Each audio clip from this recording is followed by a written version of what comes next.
This is Kerry Cassidy from Project Camelot. This is the place where the UFO Congress is being held this year. And I'm about to go see if there's anything worth filming about this event. And Bob Dean has a group of people behind him. Surrounding him, I should say. He's over here holding court. Among the group that greeted the Anunnaki in '54 at Muroc, which is now Edwards Air Force Base, there was an archbishop from Los Angeles by the name of Mike McIntyre. McIntyre had been invited to be present when they landed to meet them, because I thought, well, somebody ought to be representing the church here, you know. And they brought old McIntyre over from LA to Muroc. And they were there for 2 days. And these guys scared the shit out of everybody with their technology. And they talked openly. The two hovered over the runway for 2 days. Just never landed. I mean, no legs or nothing. They just hovered over the damn runway. It's all on film. But the other guys come out, landed right in front of the hangar, and got out and went over and, you know, shook hands or whatever. I don't know what the hell they did. McIntyre was present because I had invited him. Well, after it was all over with, after the second day, and you guys get back in their ship and off they go, our intelligence people got a hold of McIntyre and says, now, Archbishop, you got to understand something. You can't talk about anything you've seen. Oh, I understand. Archbishop, this is beyond top secret. You can't say a word about what we have just experienced here. Oh, yes, I know. So the old bastard gets on a plane, takes off and flies back toward the east. They brought his plane down in Chicago and said to him again, Archbishop, we have to make you understand. You can't talk about any of this. Oh yes, yes, I understand. So McIntyre gets back on his plane, flies to New York, flies to Rome, and briefs the Pope. Because his first authority, his first responsibility was not to Washington or the President or to the Constitution. It was to His Holiness. And the Pope he briefed was Pius XII. So CIV has existed since 1954. And there have been reports again and again and again that several of the popes have entertained some of them privately in their chambers there at the Vatican, which I find quite easy to accept. Enter stage right in this play. We go out on the stage and we prance and dance and we take our little toy swords and we whack and bang each other and we make love and all this crap, you know. You've got all of Shakespeare's plays. And then he says when the act is over, you exit stage left and a new play begins. So what I have nagging suspicion is the 21st of December, we exit stage left. 2012, a new play is beginning. Oh. And a few of us, well, many of us, exit stage left every damn day. I damn near died in October, for Christ's sake. But you know, how many people died on the planet this year? Several million? And several million more got born. You want to know what? What the Old Boys Network has told you. Oh, Jesus Christ. That's what I want to know. I spoke at your Awaken Aware conference in September. Yes. I was honored and delighted to be there. I leveled out to the audience what I consider to be probably the most complete presentation that I've made in years. And you took the whole thing and put it on YouTube, so it's out there. But there are a few things that I've been shared with and shown to, informed of, that I haven't shared with you.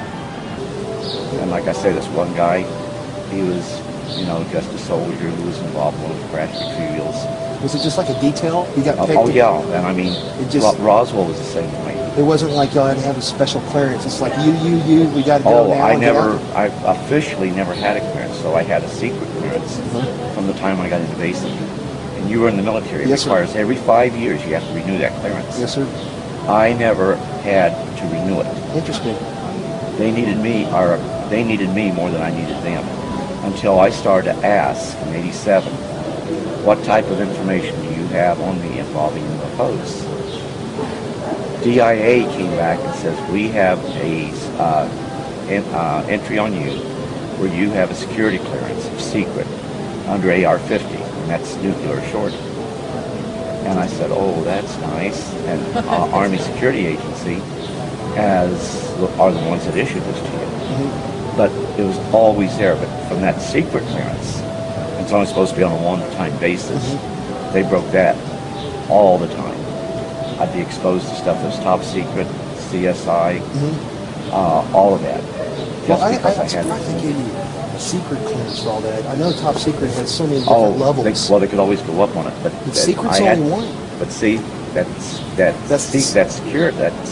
secret clearance provided the foundation to use me many times over on a one-time basis. Now, you were always in briefed and out briefed. But, I thought I was getting out of one mission because it made it clear you had to have at least a secret clearance. So I went up and very sadly acknowledged it. I'm sorry, sir, I don't have a security clearance.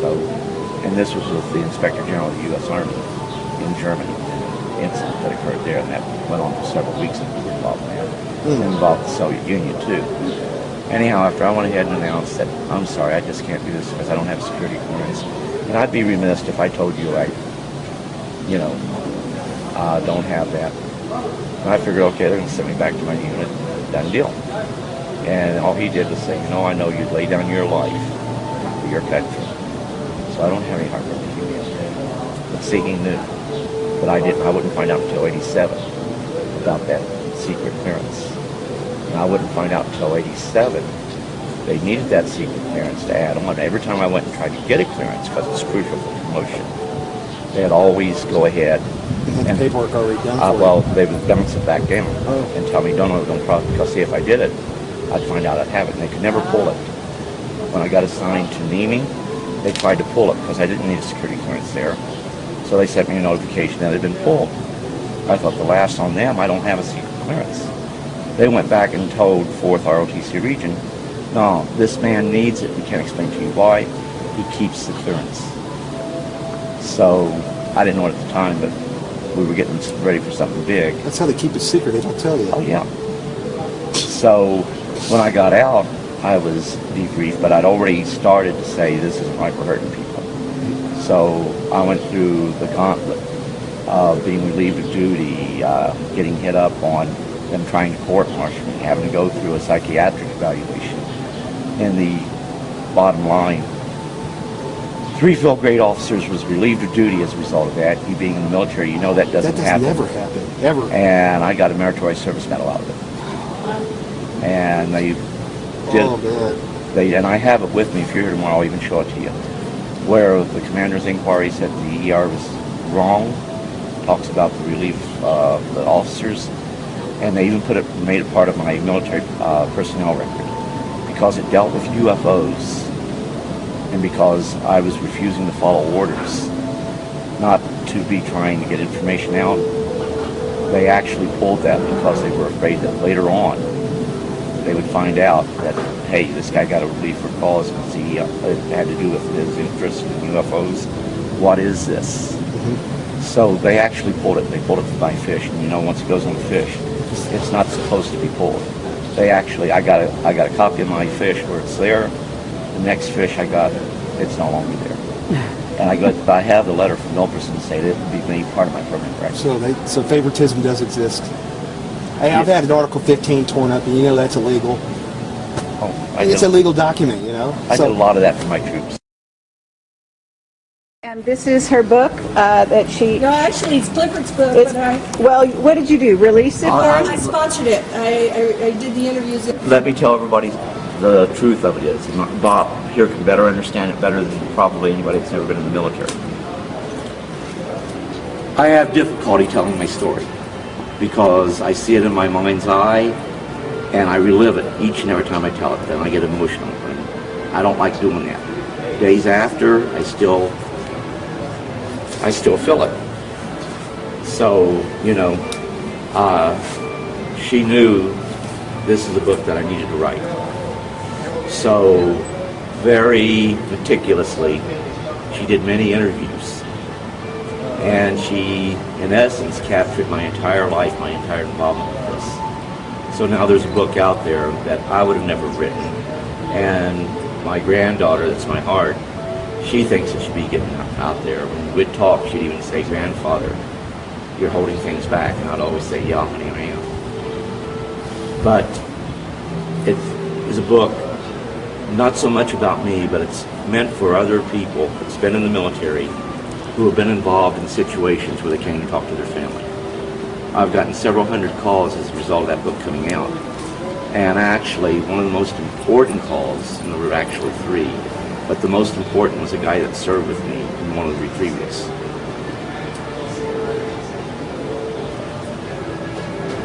He kept it from his family and never told them. But they knew that something happened and something was going on. And he would bring up the subject of UFOs from time to time. But he could never bring it up to his family. He bought the book, he read it, then he called his family together.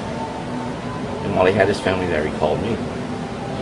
And he said, "In Georgia, I was with you in one of these instances." And I said, "Well, sir, I regret that I can't remember people who was there because you never got to take names, you know." So I told him that there were a lot of people involved, many on one time. He says that was the way it was with him. Then he told me about something I did with a paper clip and a pair of tweezers. And the craft we were in started to rumble, and all of us were afraid, what's going to happen next? And I said, "I don't know."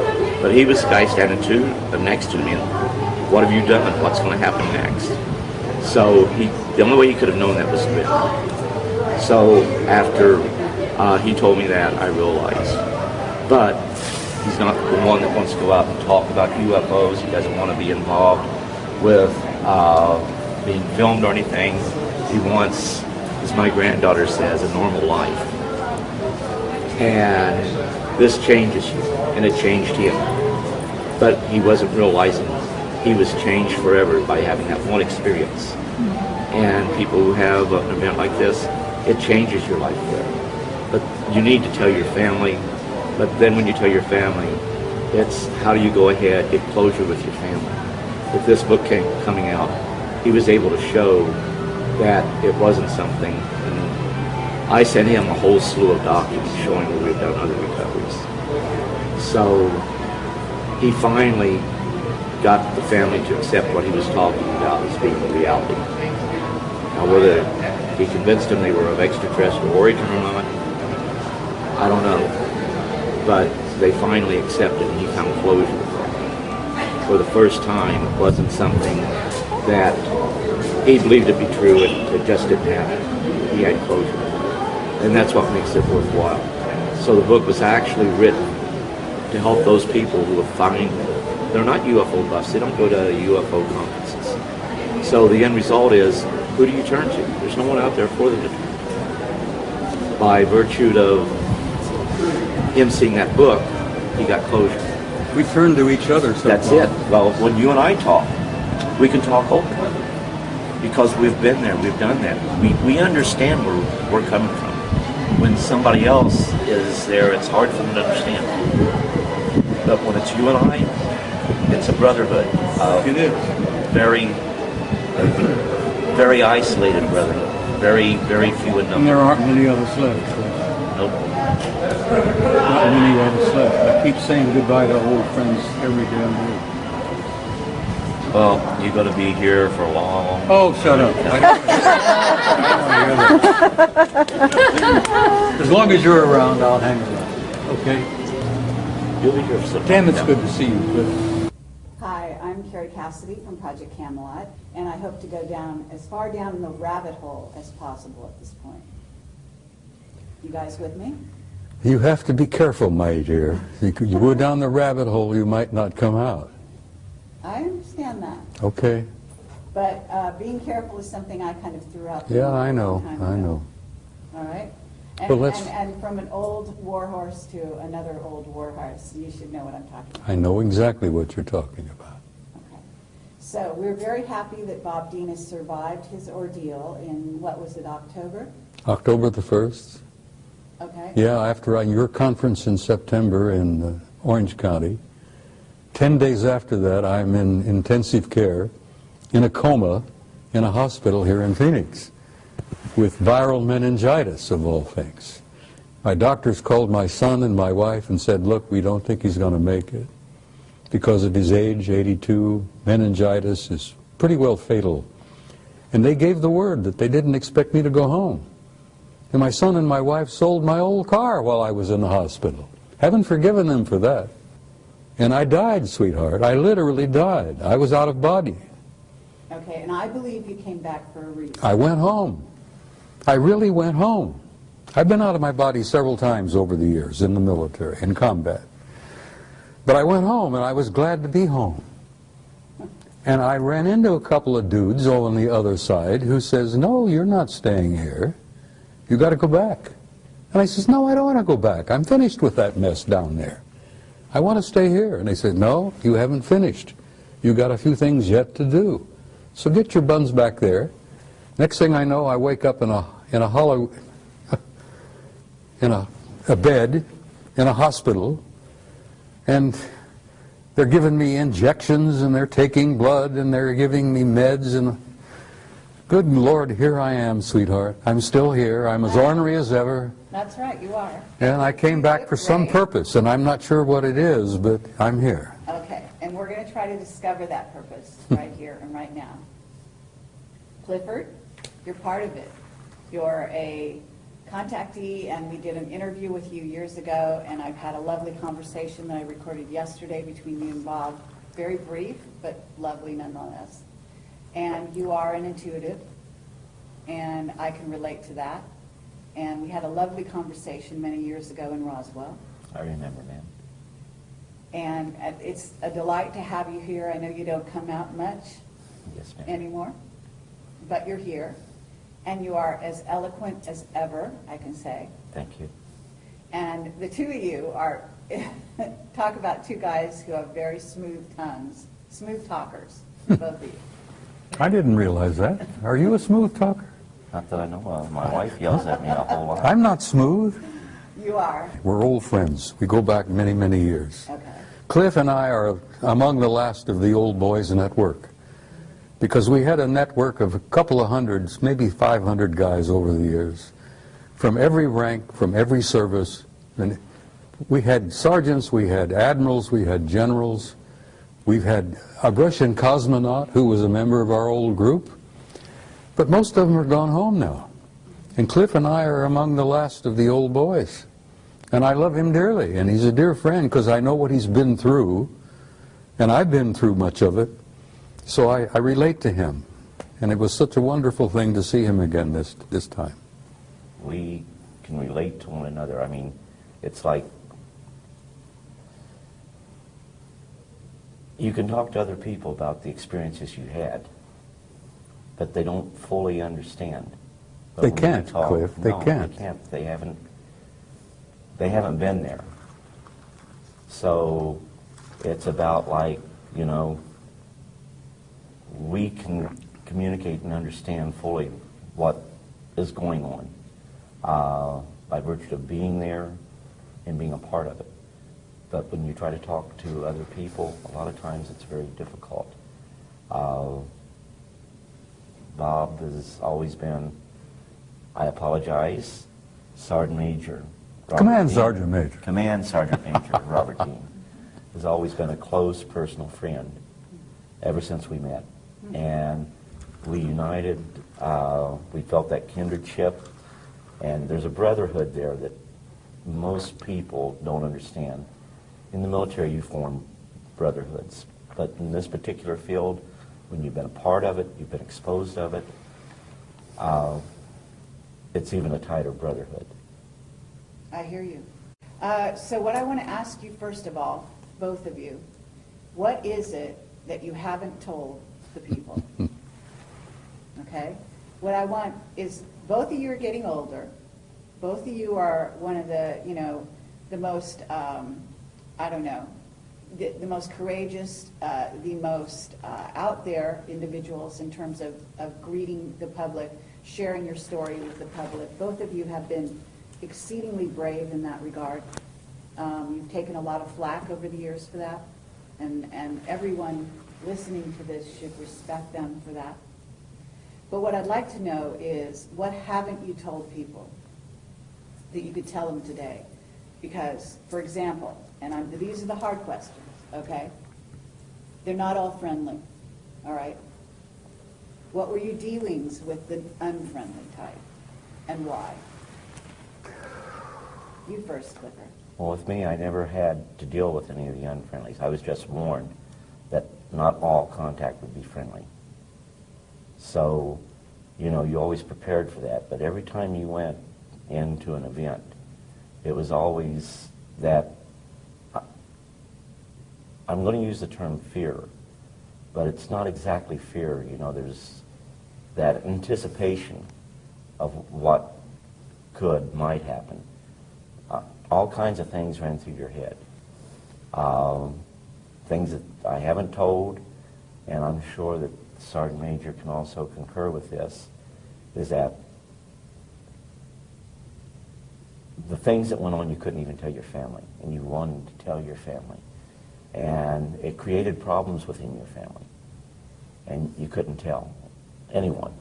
And like I think I told you earlier, when my new book came out, my son, my oldest son, was the first one of the kids to ever do this. That he put it on my Facebook that I'm proud of you, Dad, for trying to bring forth the truth. Wonderful. They got to see what I was trying to do to gather the information, because I knew that Roswell wasn't just a lone event. That over the years we had recovered many such objects, debris thereof. Crashes are unique. They don't happen every day. They're very rare. And there's 100 reasons why we have recovered crash UFOs.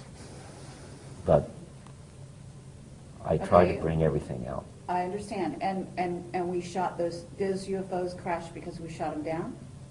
In some instances, but it was more the Soviet Union and other foreign powers that did it. But if they were foreign powers that were friendly, we would go in and try to recover those. There was, I think, it was in the 1970s. There was a UFO that went down in Sudan.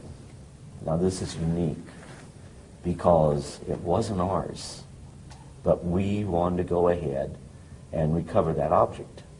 Well, there was strained relations at that time with all nations in the Middle East, so they did not want us there. However, a group of 13 Soviet personnel, to include scientists, went there to investigate that object that fell.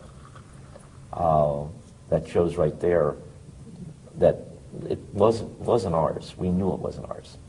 And the documentation makes it clear. But we couldn't say too much about it because we could not go and look at it. But the Russians did. But I can tell you on many occasions, both the U.S. and Russia would, or should I say, the former Soviet states, we would work together.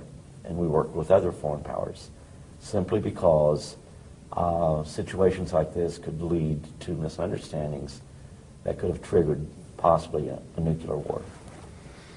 And Sergeant Major Dean probably knows more about that even than what I do, by virtue of the position he had and the documentation he was exposed to. We and the Soviets have been together, closer together than most people realize. We and the Soviets have been working side by side on this particular issue since before the Cold War, for God's sake. Now, the Cold War, as many of you remember, many of you older people will remember, was kind of a construction that was made up by Soviet leadership, American leadership, to convince the world that we were antagonistic toward each other and we were going into a nuclear war. We and the Soviets have been like this from the very beginning of this matter, particularly involving them. Okay. So, and even today now, here we are, we don't have a space program of our own publicly. We're paying the Soviets, what, $500,000 a pop just to get one of our astronauts to the space station, for God's sake. So we and the Russians have been pretty close together for the last 50 years on this alien matter. And why is that? You know? Because we recognized from the very beginning that it was us versus them. And we didn't realize back in the beginning that they were made up of not only malevolent guys out there, and there are some of them out there that don't like us at all. They're not purposely malevolent, they're not hostile, but they don't like the human race, and they don't give a damn whether we survive or not. Thank God we have good friends out there that do care about us, that are related to us, who want to see us survive as a species. What is the threat? In other words, first of all, you know they've done abductions. We know that they allowed them to do abductions. And yes, some of the abductions are positive contactee experiences, et cetera, et cetera. And some of them are painful. And depends who it is.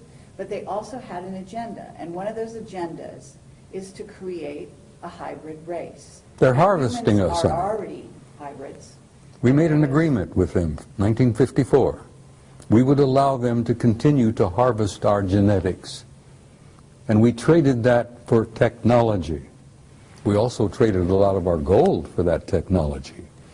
I was telling someone the other day that I'm remote viewing Fort Knox and it's half empty because we've given the Anunnaki enough damn gold that they've given us anti-gravity, they've given us,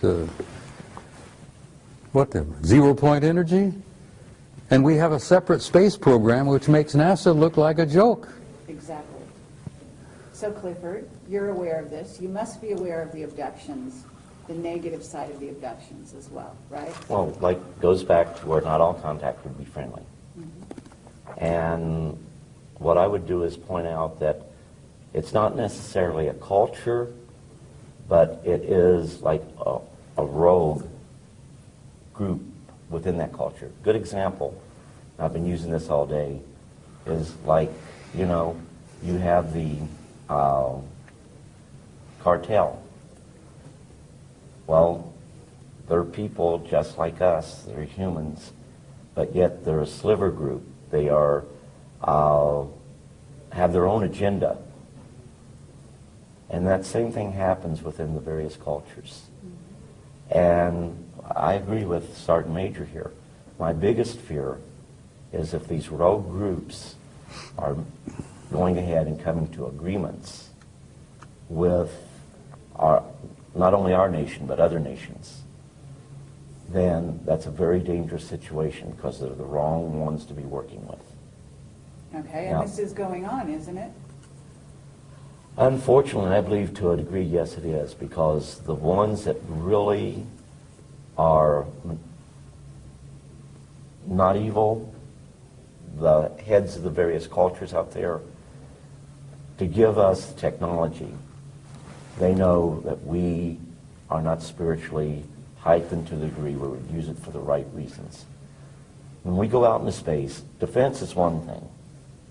But if you build your forces to where they become offensive, then it's to impose your will over others.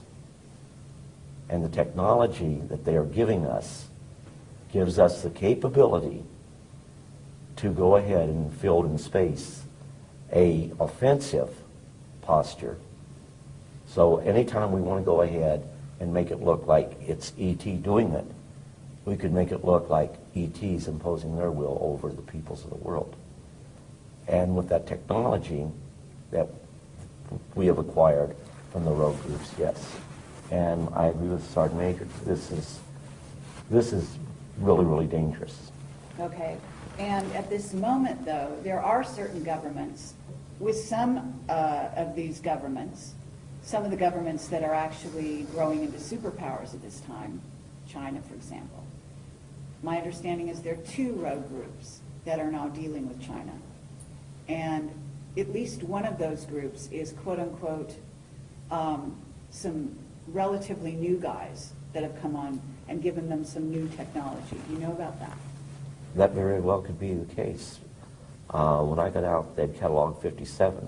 That doesn't mean that that's all that's out there. Edgar Mitchell believes that there may be literally hundreds of thousands of civilizations out there. Okay. And what we have right now is the fact that on this planet, which Sergeant Major made a very good point, that there are some that are hostile and look really down on us. When I state that, we have rogue nations. And some of those rogue nations are very much a threat to the tranquility of the world. And if they achieve the technology we don't want them to achieve, then they could very well be the very forces, unknowingly, to start the total annihilation of the earth. There are governments out there that are also being contacted. Just as individuals are being contacted, governments are being contacted, are they not? Yes. Okay, and so this kind of dynamic is, we don't just have a political situation that could become unstable with, say, Iran or North Korea or China or Pakistan, but the idea here being that they may be making agreements with some off-world visitors that the ones we made agreements with, the U.S. that is, don't get along with. And there's also issues within the U.S. itself, within the U.S. military. The Army has got one group that they're talking to. The Air Force is talking to another group, and the Navy is talking to another group. Isn't that right? Yeah, but you only have a small nucleus of people who control all of the information. And it may not be military personnel that is doing this. And it may not be your elected officials. Sure. And that's a scary situation. Okay, and that's also true. We've got a military right now in the U.S. that's very discontent. And Bob, you can speak to this as well. You've got a son who's been working for these people. He must hear all kinds of things. And they're being told to do certain things that they know is not in the best interest necessarily of the United States, for example. Is that right? Let me tell you something. It's not easy to say that there are the good guys and there are the bad guys, and we're in the middle. That's true to a certain extent, and it's been true for the last 10,000 years, but it isn't particularly true today, because a third party has entered the game. An advanced culture, God knows who they are and what they are, but they're higher in the what they call it, the hierarchy. These guys at the top of the hierarchy are primarily spiritual in nature, and they have intervened. And they have said, listen, we've had enough of this bullshit where you've warred among yourselves, you've had these clan disagreements and blah, blah, blah, blah. This family and that culture and that group, that's going to cease. Because the human race has been in the damn middle for so long now that they've reached a critical point in their evolution and their development. And we're going to have to see that the human race survives and makes this awkward, painful transition into a new race, into a new species. And this higher element, this higher spiritual element in the hierarchy has intervened, and they have literally said, Kerry, knock off the bullshit, we're not going to have any more of this, there's not going to be any more planetary wars, we've had enough of that, we've lost too many millions of people over the years, we're going to control this carefully, we're going to give them an encouragement, we're going to give them an opportunity, and we're going to assist them to make this awkward transition into a new race. Now the only reason I'm hopeful now, and I used to go through this, I was very depressed and very cynical, because I'd seen so damn much of the knockdown, drag-out brawls, not only among our own people, but among some of these guys. And then I found out that there is this third party now that's involved, that couldn't care less about the clan disputes and the family disagreements and all that. All they care is to see that the human species makes this awkward transition into a new race and can reach out and take our rightful place in space and go to the stars where we belong, for God's sake. But that's their intention. That's what you've been told they want to do because you were taken off-world by them. Yes, I was, and they've given me encouragement. Okay. And they've showed me the future, Kerry, and the future is glorious. We are going to make it, and we're going to look back at this awkward period, this blackness that we've been through for the last century or two, and we're going to look back like students of history and say, my God, look what they went through. Look what they did to each other. We're going to look back from the future into this particular time and place, and we're going to say, how in the world did they pull that off? Here they are killing hundreds of millions of people in these wars, butchering each other. This has got to cease. We can't let that race off the planet until they evolve and grow and mature where they can be safe. Okay, but Bob, that rationale, when you've got these races, off-planet races, who have been warring with each other for eons. So maybe there's a new guy on the block. Let me tell you something. Maybe that new guy is orchestrating things here. But actually, I'm going to sit over here and I'm going to be suspicious of even Well, that new guy. it's all right to be suspicious, and I know where you're coming from. Childhood's End. I was talking to Joe Farrell not too long ago at another conference, and Joe Farrell has written The Cosmic War. And The Cosmic War is a true story of a war between interplanetary intelligences. And they literally damn near destroyed each other. They destroyed a planet beyond Mars, for God's sake, in our own solar system. But that crap has got to cease, and I have had the opportunity to meet guys from the higher level who said, we're not going to allow that to happen anymore. We're going to give you a chance to make it. And the only reason I'm hopeful, and I told you this privately earlier, is that I have seen the future, and there is a future for the human race, and it's beautiful. Okay, and I appreciate that, okay, and I would agree with you. And I think a lot of people listening to this, who will listen, will agree with you. That's why we're all here. That's what we're working for. But the work is still to be done. And what I want to do is keep eyes on the ground right now.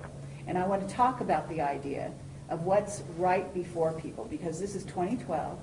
We're going into 2013, and some of these years are very crucial years. Okay, as you say, these are going to kind of be the years in which the transition happens. So It's happening right now. Exactly.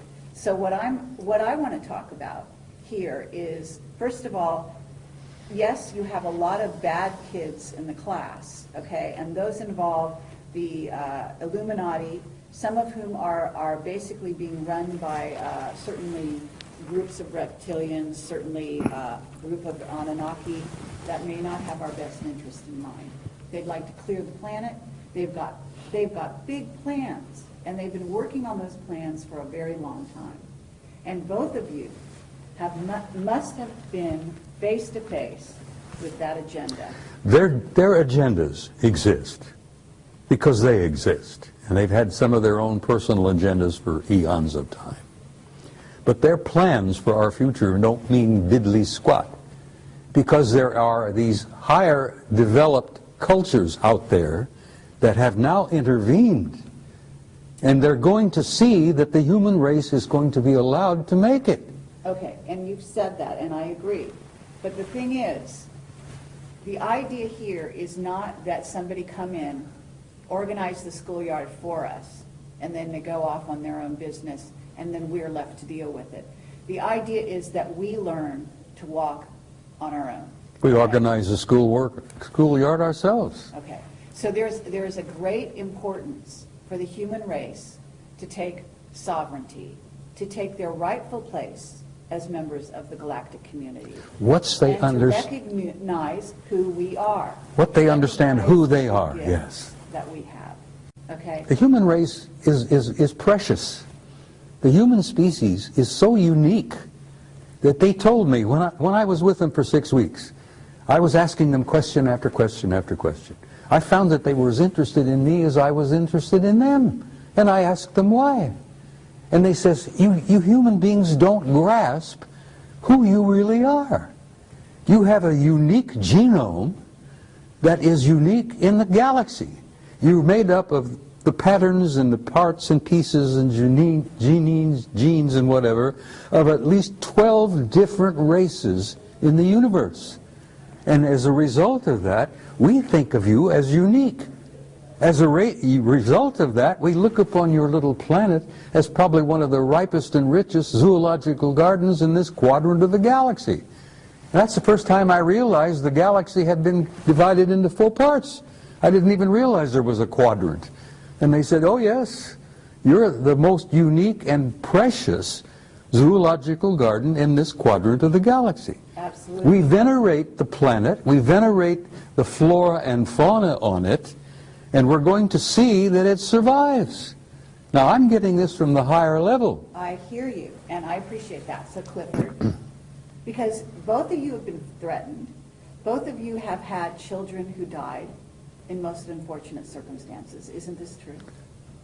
And I don't mean to bring up something that is hurtful, but the bottom line here is that you're both whistleblowers. You both came forward. You both put your lives on the line.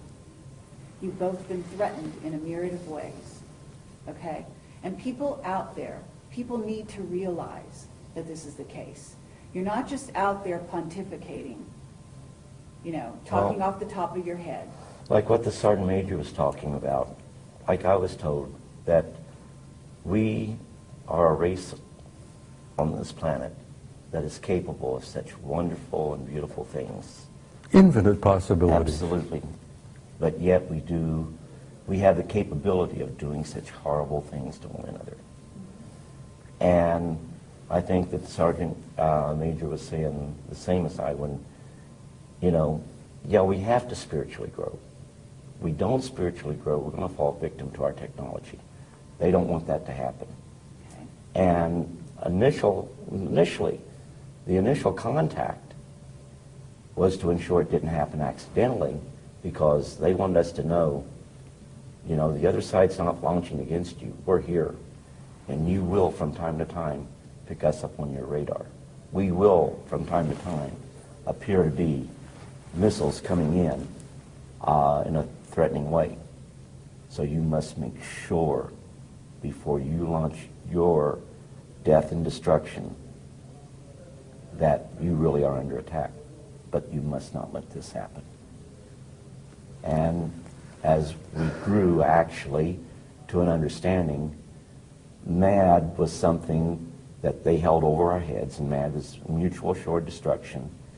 You go ahead and put a surprise attack on the U.S., we'll live long enough to kill you. You destroy us, we'll destroy you. Yeah. Absolutely, but we're still dealing with that. In fact, we're dealing with something with Iran right now and Israel, in which we're coming to another one of those situations. And I have a whistleblower right now that I interviewed last night who said that there was a Bay of Pigs situation going on with regard to Iran and Venezuela, with missiles that were supposedly, you know, put into Venezuela by the Iranians, et cetera, and they actually said that there were some ETs from off-world that intervened. Now, my understanding is, and people don't realize this, but I also have a whistleblower who used to set up a camera on his deck in LA, and he had it on all the time at night, and he would film the fight, the war going on between us and them. And this was not the Russians, the Chinese, it was off-worlders. I know, Ed, honey. And the guy was killed. I know, Ed. And those weren't wars. Those were operations, those were exercises, but they weren't wars. Well, if there were wars out there, if there were cosmic wars going on around our planet, this planet would be in pretty damn dreadful shape. but it is in dreadful. Well, it's not as dreadful as it could be. Oh, no, that's not true. And, Well- and what do you think the chemtrails are doing? They're covering up, among other things, besides changing the atmosphere to make it better for a hybrid race that the Greys have now created and are going to inhabit this planet on some level. They will never inhabit the planet. The hybrid race will. No, they won't. This planet is going to be preserved, They're Kerry. human. They're half human. Yes, but we are human. This is our planet. And in short, what we do with it, it's up to us. We're the flora on this planet. That's it. We're the fauna on this planet. That's I it. agree. We're the caretakers. And Sorry, we're should there be a hostile force that was to invade us, we would put up a valiant defense. We couldn't win without outside help. But that outside help would come and help neutralize the threat, then leave as immediately as that outside threat, or that threat was neutralized. I know this to be the case. Yes, in early years, we would go ahead. We would go up and attempt to shoot UFOs down. July 26, 1952, an actual order was given to shoot down UFOs. They revoked it damn quickly, didn't they? By 5:30 that day. You damn right they did. The Soviet Union to this day still directs UFOs, or directs that their pilots will fire upon the UFOs. It's a big, big mistake. Absolutely. And they've lost planes as a result of that. The British did a report in 2000, December 2000, that talked about how little knowledge we had of what the British or what the Russians did as far as the UFOs that were over there.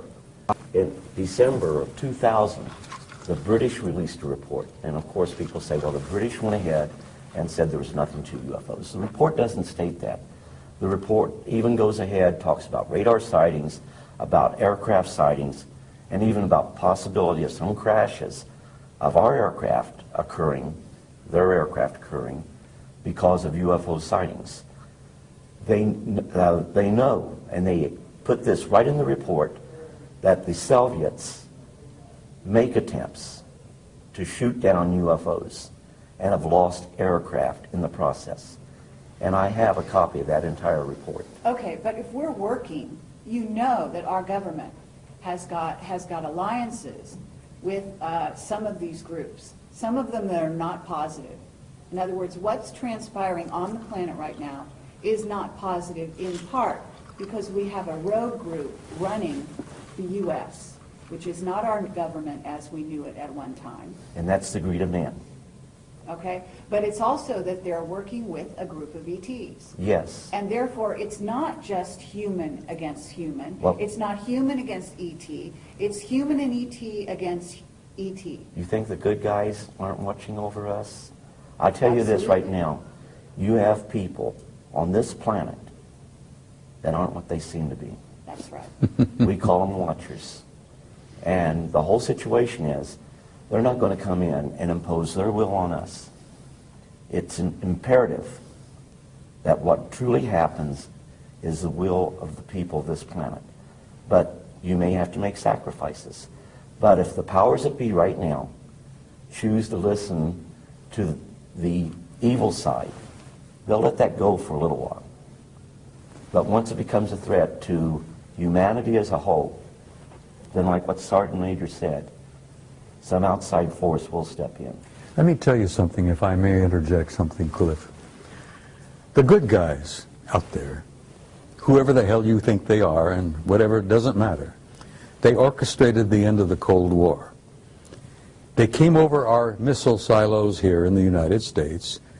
They hovered over our missile silos, where we had these intercontinental ballistic missiles that had 12 independently targeted warheads, each one with a 1 megaton warhead, and we were targeting the Soviet Union. And the Soviet Union had the same damn thing targeting us. Well, when Reagan was in office and Gorbachev was in office, these good guys came down and hovered over our missile silos, and they not only knocked off the computers, they melted the warheads in our missiles. And they scrambled the guidance systems so badly that if the missile had ever gotten out of the silo, God knows where it would have gone. Miami or Schenectady wouldn't have mattered, because it wouldn't have exploded. It would just leave a hole in the ground. They did the same damn thing to Gorbachev's Soviet Union outside of St. Petersburg, outside of Moscow. They hovered over the warheads, melted the warheads. scrambled the guidance systems, and brought an end to the Cold War. Now, it even happened as late as 1980 at Brindlesham Forest at Bentwaters. I talked to Charlie Halt, who was the deputy post commander there, and I said, Colonel, the word I got from a general recently was that they screwed up the warheads and scrambled it. He says, screwed up hell, they stole some of them. Now, these are the good guys, and the good guys said to Gorbachev and to Reagan and to anyone else who was listening, and believe me, the Chinese were paying attention, they said, you guys are not going to screw up this goddamn planet. You're not going to destroy yourselves, that there will not be a nuclear war. We're going to see that you do not do that. And now these are the guys that are in control. Okay. Now, let me finish. There are alien groups that are pissing and moaning and among themselves and among us and moving things around and causing trouble here and there. But there is that third party beyond them that's in charge. Okay. If they're in charge, they're doing a hell of a bad No, job. well, you tell them about it. I will. And if you want to run into them and meet one of them face to face, as I I'm have, sure I have. you be prepared to give him some guidance on what you think would be the answer. Well, that's what we're doing here, okay? These people from off-planet, we're their progeny. We are their family. That's right. And therefore, we have their genetics. And therefore, like child is father to the man, we have every right to stand up and speak to them and tell them what is right and what is wrong with what is going on here, okay? And that means a lot of the different races. We are related to a lot of races out there, and you know it. I can see this adolescent child standing up and say, look, Pop, I'm going to tell you what I think needs to be done. And father looks down at the brat and says, well, good, tell me what you think. But in the meantime, I'm going to keep your ass out of trouble. I'm going to see that you don't go to jail, and I'm going to not let you blow yourselves up in the meantime. Okay, but we have, let's serious here. We are on the verge of civil war in the United States, and you know it. Both of you, okay? Our No, there's no. military is extremely discontented. Our government is, well, the secret government is working very hard to funnel most of the money into their black projects. We've got, in essence, a rogue civilization that's going off planet using technology that is wild beyond our wildest dreams. And we are here in what, 2012, and we don't even have cars that fly. We are using old technology. They're demonstrating through NASA. They're taking astronauts off the planet in an unconscionable way, in tin cans that blow up and kill them. I mean, we have a situation here that is actually not in a great state of affairs. And we are on the verge of these games they're playing with chemtrails. They're ruining humans' health across the globe, especially in the United States. We've got underground bases. We've got dulce experimentation on humans that is going through the roof. We've got biological weapons labs across the nation. We've contaminated the planet with radiation from Fukushima, now in north of Chicago, and here in San Onofre, we've got another plant, some of which is being triggered by the powers that be. So they are playing games, and they're not just fun and games. They are very serious games. They are messing with us in a They sense. can go ahead and play those games, but the situation is we, an unknowing, unsuspecting public, let it happen. In short, I'm a retired service member. I love this country dearly. If anybody threatened this country, I would lay down my life for our way of life. Out of all the countries in the world, this country right here has the greatest form of government. But what makes it great is the people. And we can talk about the evils of the government and the evils of the industrial complex. But ultimately, we, the people, have the most powerful weapon in the world. This is what it is. And when it comes time to vote, you vote. When you think that there are things that are wrong, you correspond with members of your government. Now, they may not, in the case of UFOs, you better believe I do a lot of writing to a lot of senators and a lot of governmental agencies. And I'm quite sure they hate that. But as I told a major once, when he asked me, what difference does it make to you if the Pentagon has 50 flying saucers? I went ahead and I said, sir, you have the luxury of not knowing the truth. Unfortunately, I do not share that luxury. Now, experiences such as the Sergeant Major's and mine, we may have different experiences. But when you put them all together, they paint a picture. And the situation is, why are we talking? I guarantee you the Sergeant Major loves this country just as much as I do. And we may be old codgers, but if you threaten our way of life, we would take up arms. I pledged my life for this country, and I still hold to that, and Cliff. that pledge is still dear to our heart. Okay, but you do understand you have Oh, a yes. government Oh, that yes. is ready to put people like you guys and me and probably a few other people in this room in jail for talking about the truth. Because they want to keep secrets and they want to continue with their way, which has become basically a rogue society, okay, behind our backs. Now, Bob Dean, I don't know. I know Bob knows the old boy's secrets. Okay, I know he was let in quite a while ago. Were you let in? They don't want me in. Okay. Let me put it to you this way. Why not? They don't want me in because the whole situation is, I don't like what's going on, and I wouldn't cooperate. Well, when I first got started in being an interfacer, okay, fine, I went along with it. When I saw we were hurting people, I drew the line in the sand there. That we did not have the right to go ahead and drive people to the edge where they committed suicide, where they lost their families, they lost their job. They would have to go through ridicule because of things that happened to them. When they're involved in something, we give a prosaic explanation knowing that it's not the right answer. And I said, no, this isn't right. I have a moral obligation to go ahead, throw myself on my own sword, no matter what people thought of me, no matter if they thought I was crazy, thought I was lying, didn't make any difference. What was important was to go ahead, come out and say, here's what really is going on. Now, why is that important? Because it goes ahead, hopefully, and I had one experience with that since my new book got out, and gives people the courage to say, this is what happened, at least to their families. And they owe that to their families. At some point, they will go ahead and start thinking, we need to come out and talk too. Mm-hmm. That's right. And, you know, it's got to start somewhere. Okay. So they didn't let you in their old boys network, and yet you were an intuitive. You must have had intuitive knowledge. You were used to contact, to deal with any survivors, isn't that right, in the craft? And so you have a unique ability. So with that same ability, you have the ability to see beyond the facade with the old boys. So although you weren't let in the way he was let in, you still know what he knows. Isn't that right? I would agree. Okay. Bob, they let you in. Why I've been did on they the let you inside for many, many years, honey. And I've been a maverick. in? Yes. I started off Thank God. quietly, keeping my mouth shut.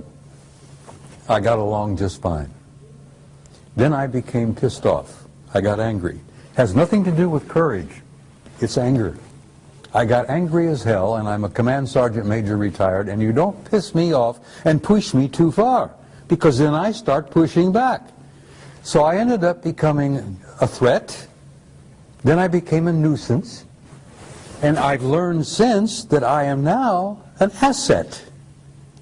But The reason I'm alive. You played their game to some degree. Well, I played it along to a certain point, and then I reached the same point that Cliff reached. I said, I'm not going any further with this. I saw too many lives ruined. I saw careers ruined, families destroyed, people committing suicide.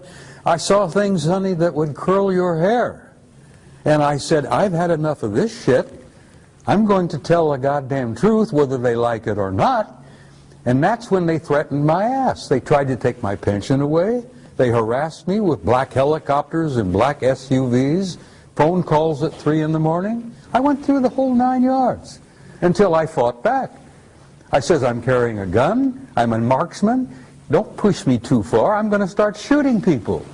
And you realize they walked away and backed away from me and left me alone? And here I am, 2012, 83 years old, ornery as ever, and I'm speaking to you with honesty and from my heart. Okay, but you have friends in high places. Yes, I do. A few of them are still around. Most of them are dead. Clifford does as well, and I know I do. Look, I've known some of the guys in MJ-12, honey, personally. I'm sure you And have. most of them are dead now. I don't know who the new crowd is because I've been out of touch for quite a while. Okay. But they still exist, and they're there. You call them the black government, you call them the secret government, doesn't matter what you call them, they're there. But they're still messing with people. Oh, they're messing with people. Look, you got the Trilateral Commission, you got the Council of Foreign Relations, you got the Bilderbergers, you got all those guys. You call them the Illuminati. That doesn't matter, doesn't mean shit, you know. You call them anything you want, but they exist. But there are powers beyond them. Great. And they don't like that. I understand. And they don't yet have come to terms with the fact that they can push the human race, the American people, whoever, just so far, and that third party is going to intervene in a big way. Okay, but what we do is equally as important as that. Of course it is. Okay? What the people out there listening to this, and the reason we're having this conversation is to reach those people, okay? To get those people to get involved, to get them to realize that there is a war afoot. I want people to wake up, Kerry. I don't speak publicly anymore. I don't travel well anymore. I'm getting old and I'm getting tired. And my patience has been stretched to its limits. And I don't have a lot of patience anymore. And like my dear friend Robert there, I get to a point where, God damn it, I'm going to stand up and raise holy hell. I'm going to be a command sergeant major again. I'm going to take names and chew ass. Okay. And I'm going to do that till the day I die. I hope so. And I damn near died in October. But I have good friends in high places, no pun intended, who brought me back and told me that I had to come back because I wasn't finished yet. And part of what I had to do when I came back is sit with you in an interview and tell you from my heart what I've seen, what I've learned, and what I leave with the people on your film is I want to leave them with hope. I understand. With all the darkness and all the blackness and all that bullshit that exists out there, there is hope. Absolutely. There is a future for your kids and your grandkids and your great-grandchildren, and this human race is going to make this transition, and we're going to survive this transcendent transformation into a new species. And we're going to the stars, Kerry, where we belong. We're going out there to take our natural place in that infinite community of life. Absolutely. And that's the only thing that makes me feel that life is worthwhile. Because I know, having seen their future, and they have shown it to me, that it is glorious. And I wouldn't be sitting here talking to you unless I believed that in the depth of my heart. And I want to leave that with your viewers. You've done so. That there is a future, and it's glorious, and there is going to be a tomorrow. And dispense with this bullshit about doomsday, because every time some poor human being on this planet dies, it's doomsday for him. But that's not the end of life. That is true, but we need to handle a situation that's going on the planet right now that requires human beings to not just We have to wake up, participate in it. We have to but they participate have in to- our They salvation. have to participate through consciousness. Yes. Okay? And they have the ability, because we are, again, their progeny. We have those powers. We can fly.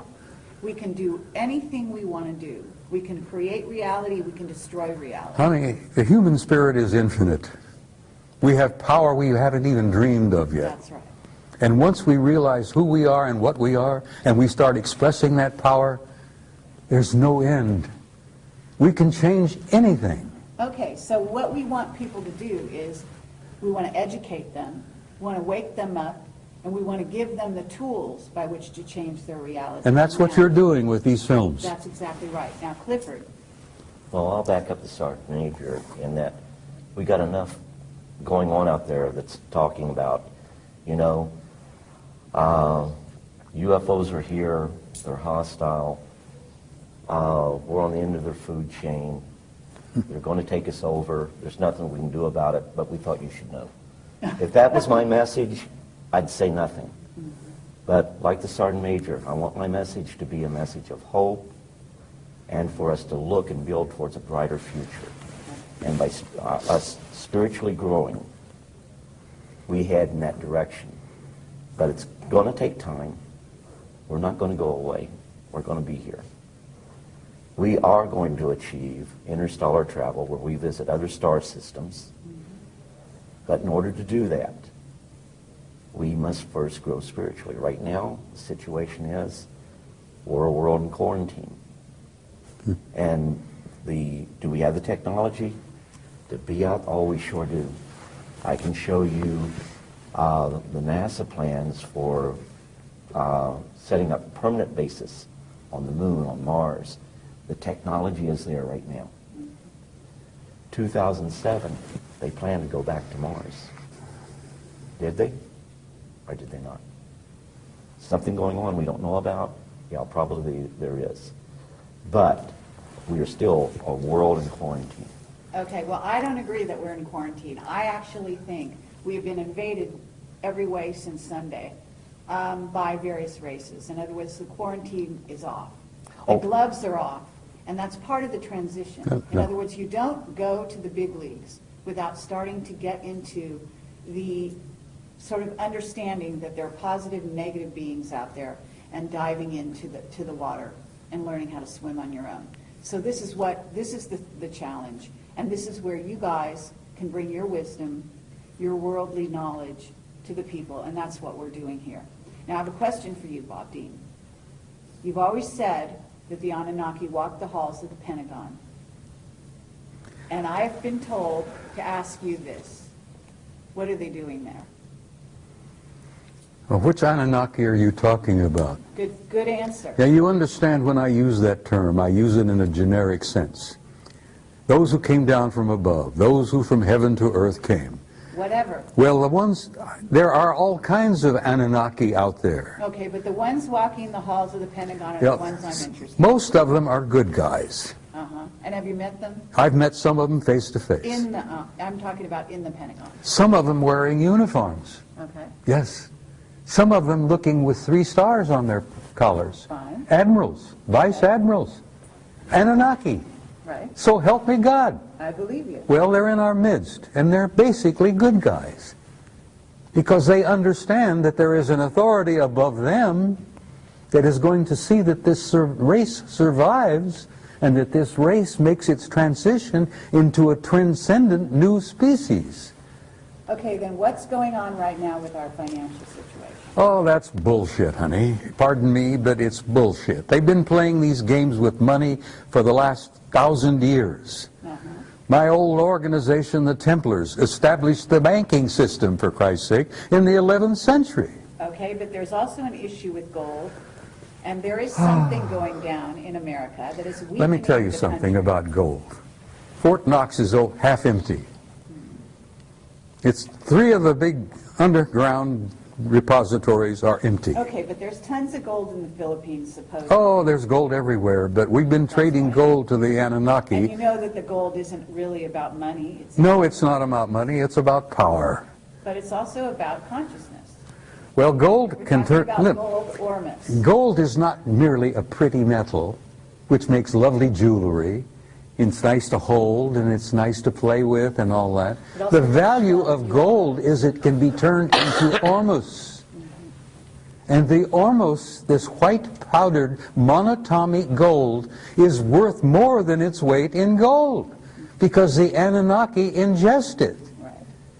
It generates their genome into immortality, for crying out loud.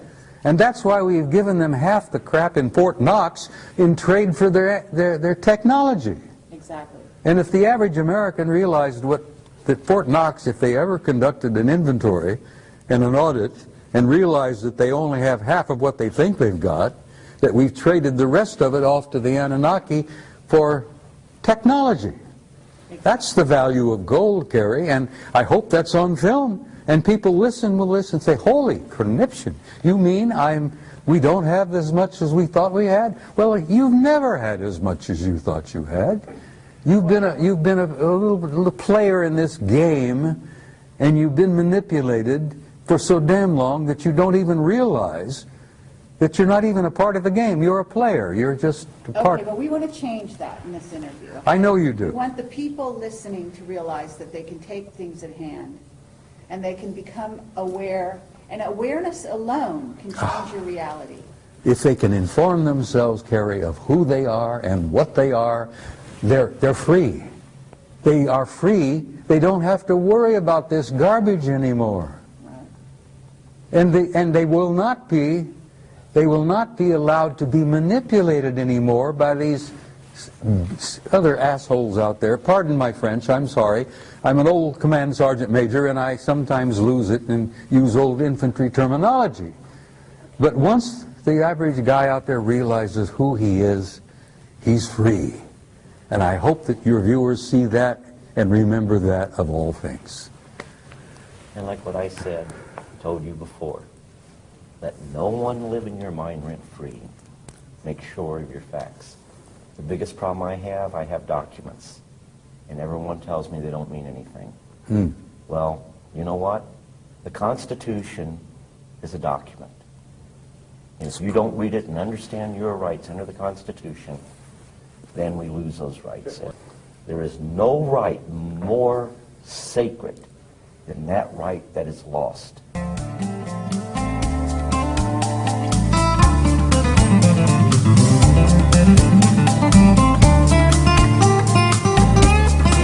Stories about those actual missions that actually exist, in which we do, in fact, recover a UFO crash of a whole craft is very, very rare, very rare.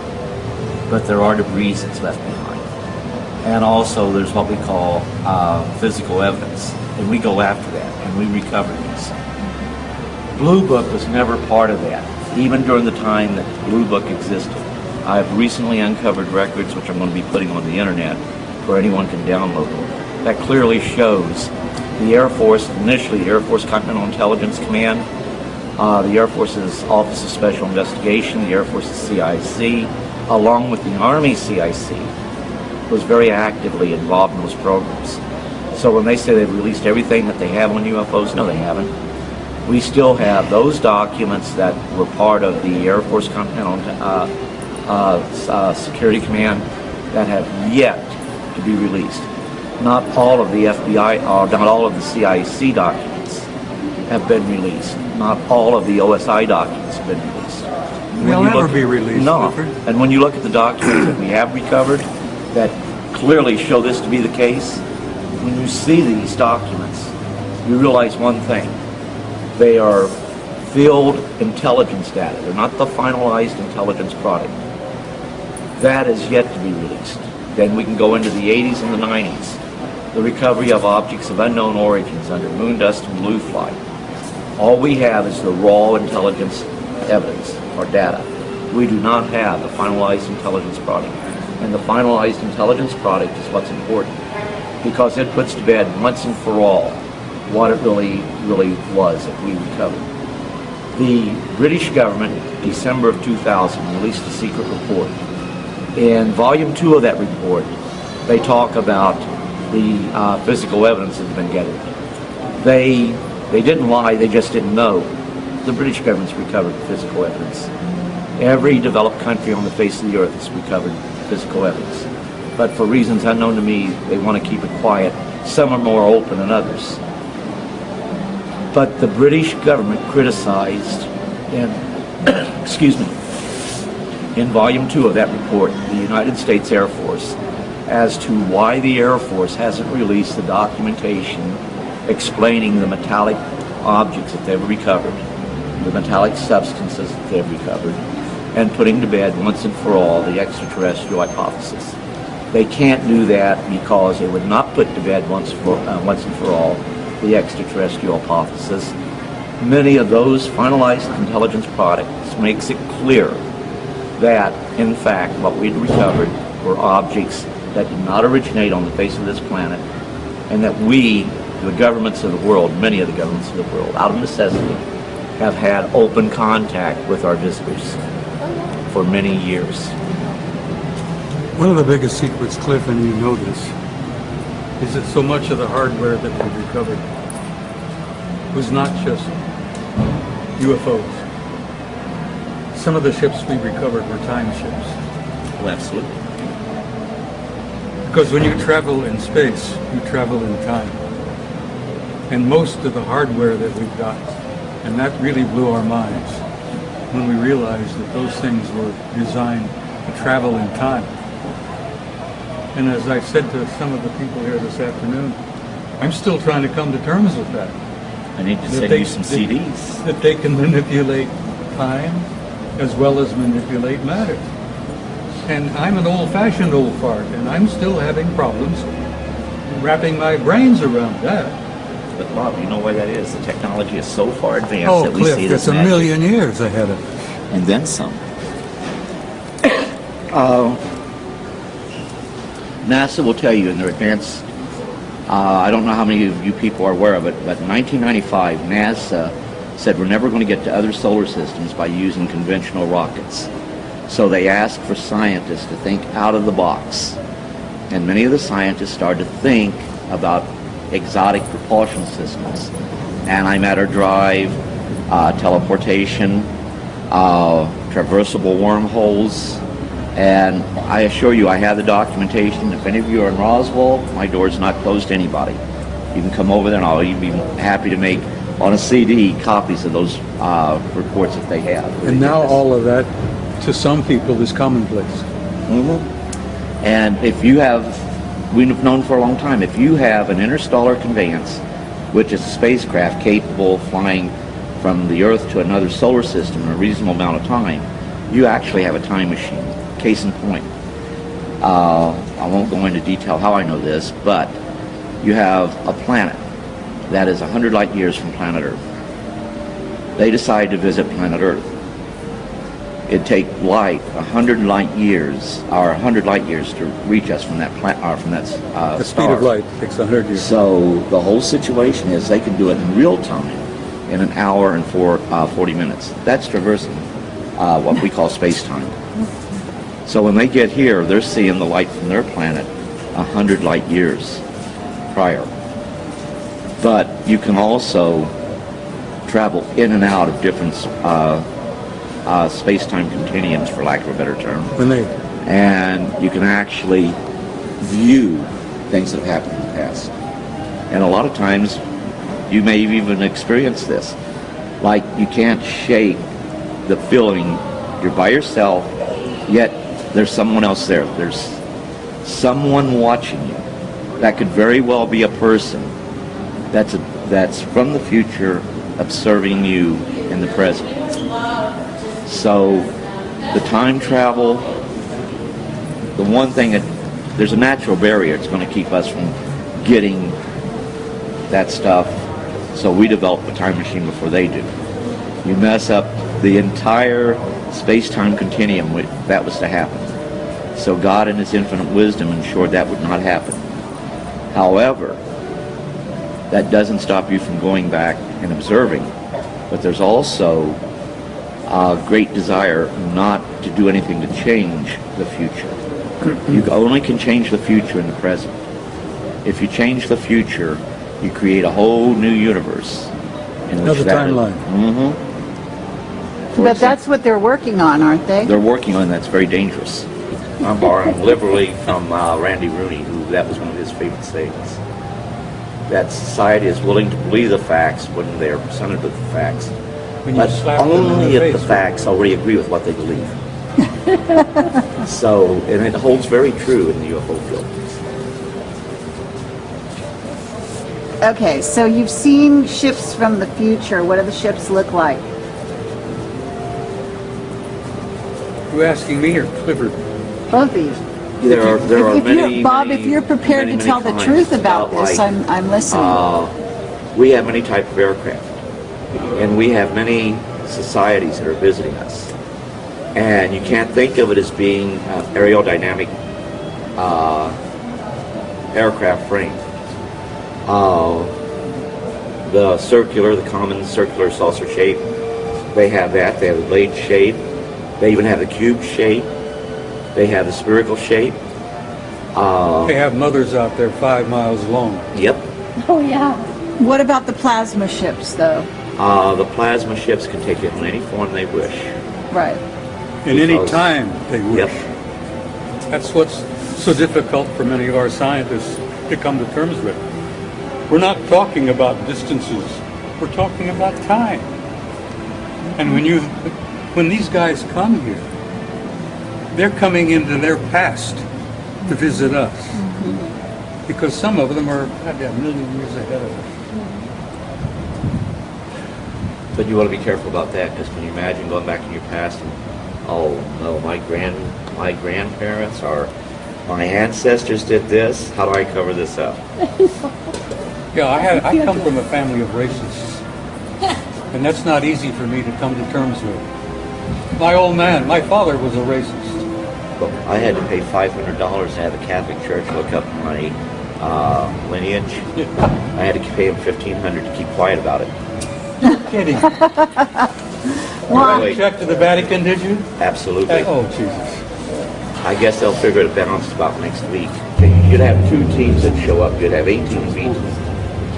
First ones there, if there were any injured entities, you had to give them first aid. Our first aid could actually kill them.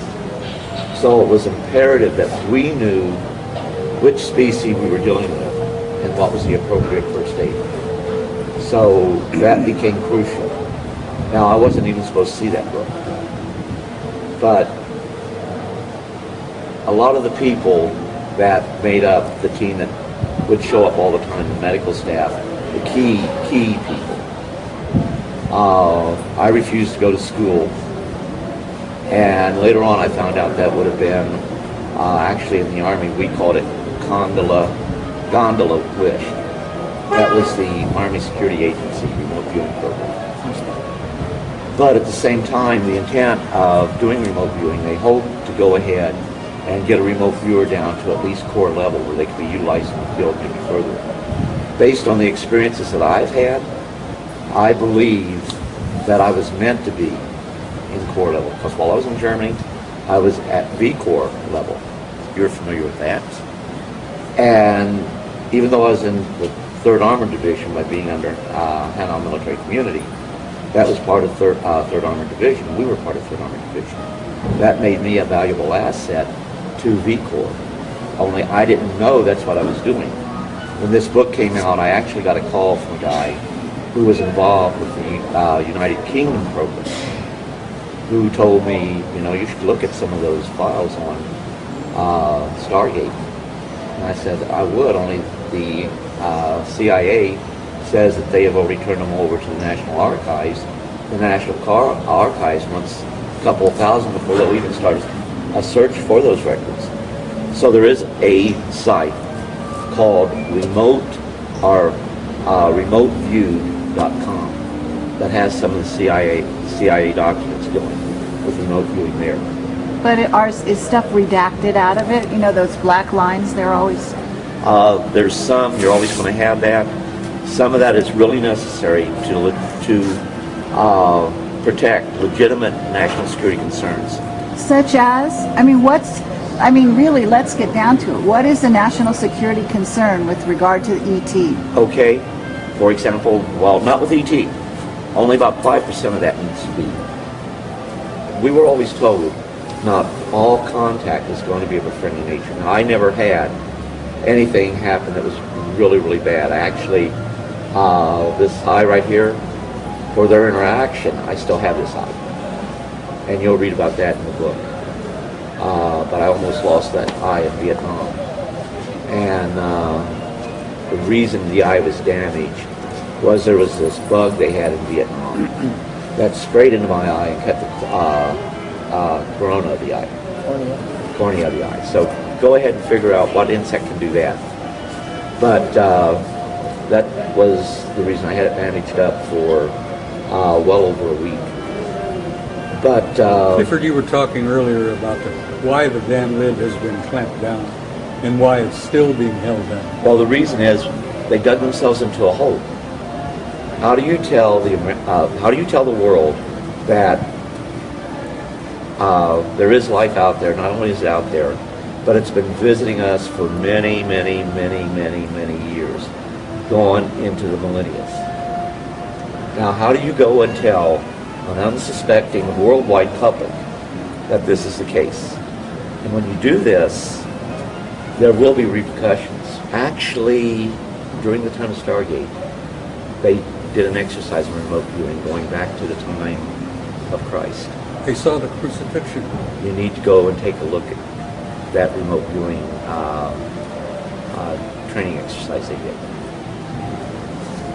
But use it and do it with great care, because when you Oh, but remember, I still believe in God, and I still believe Christ is the Son of God. But you also have to remember that everything in the universe is interrelated. we're all part of a vast family. Absolutely. God created everything in the universe and then some. They have a greater understanding. Like when I say, they say, okay, describe E.T. Well, if you see them, you see us. Because we say that we're human. Are they more human than us? They got a highly evolved intelligence. But what I say is that humanity is what's in all the races. And the spirituality is just in all the races. I would say it the reverse. All the races are in humanity. And that is You may the have big more secret. correct. Oh, absolutely. And I'm sorry, when we baby. realize Excuse me. that is when we realize our power, our true power. When And then they really can't keep us down. I was praying at my son's grave, one of the ETs that was there knelt with me. Prayed this as we prayed. I've been told by them face to face that they venerate the same God we do.